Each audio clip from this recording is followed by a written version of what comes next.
And every year on the date of the accident, it runs again, plunging into the gap, shrieking like a lost soul. Percy, what are you going on about? The ghost train. My driver told me about it last night. Where? Asked Thomas and Toby together. He didn't say. It must have been on our line, however. He says that the ghost train runs as a warning to others. Oh, He went on. it makes my wheels wobble to think of it. Pah! You're just a silly little engine, Percy. I'm not scared. Play a record.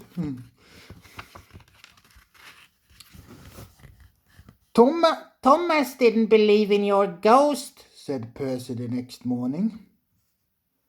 His driver laughed. Neither do I. It was just something I saw on the telly last night. Ah, Percy was disappointed, but he was too busy all day with stone trucks to think about ghosts.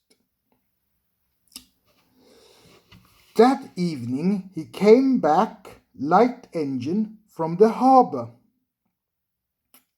He liked running at night. He coasted along without effort, the rails humbling carefully under his wheels, and signal light changing to green as he approached. He always knew where he was, even when it's dark. Crow's Farms Crossing. He shouted happily. We'll shan't be long.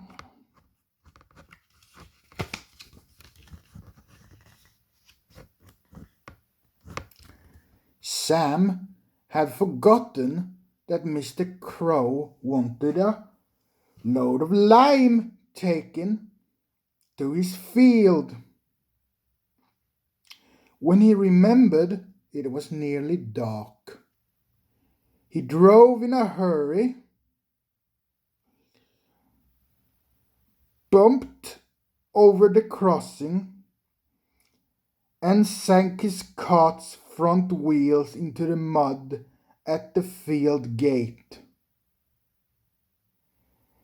His horse tried hard, but couldn't move it.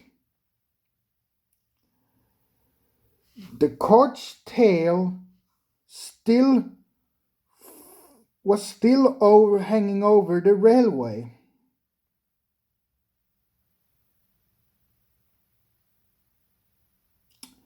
Sam gave it up. He uncoupled the horse and rode back to the farm for help. There's still time, he told himself. The next train isn't due for an hour, but he hadn't reckoned with Percy.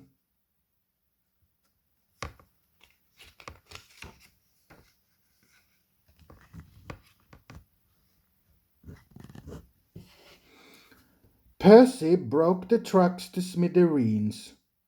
Lime flew everywhere. They found no one at the crossing, so they went on to the nearest signal box. "Hello," said the signalman. "What have you done with Percy? He's white all over." Percy's driver explained. "I'll see to it," said the signalman.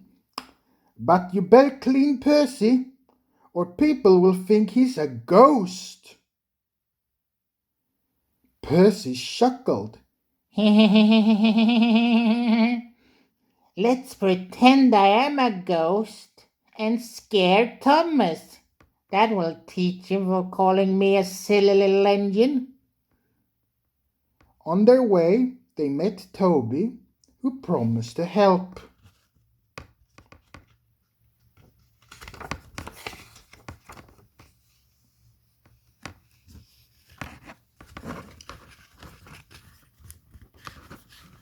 Thomas was being oiled up for his evening train.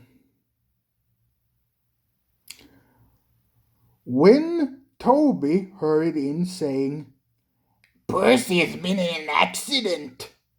"Poor engine," thought Thomas. "Botherations! That means I'll be late."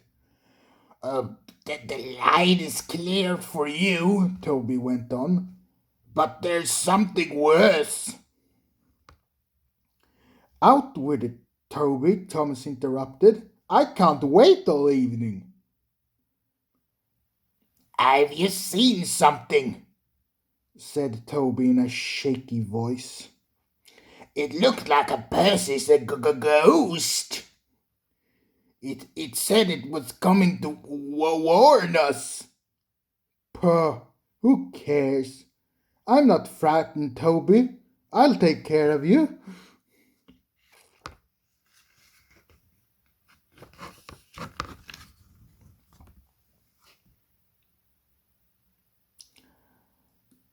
Percy approached the shed quietly and glided through it. "Beep, beep, beep, beep, beep, beep, beep," He shrieked. As had been arranged, Toby's driven fireman quickly shut the door. "Let me in, let me in," said Percy in a spooky voice. "No, no," answered Toby. "not by the smoke on my chimney shim shim." "Then I'll huff and I'll puff and I'll break the door in." "Oh dear," exclaimed Thomas. "I'm getting late. I had no idea. I must find Annie and Clarabel." He hurried out the other way.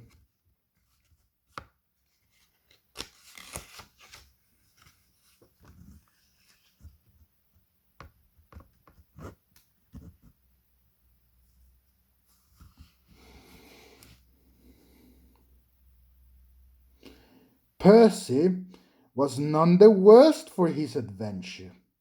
He was soon cleaned, but Thomas never returned. The next morning, Toby asked him where he had been. Oh, well," said Thomas. I knew you were a bit upset about the whole thing with Percy, and I didn't like to intrude. So I slept in the goods shed, and, oh," he went on hurriedly, "sorry, I can't stop. I got to see a coach about a train." He shot off like a jackrabbit.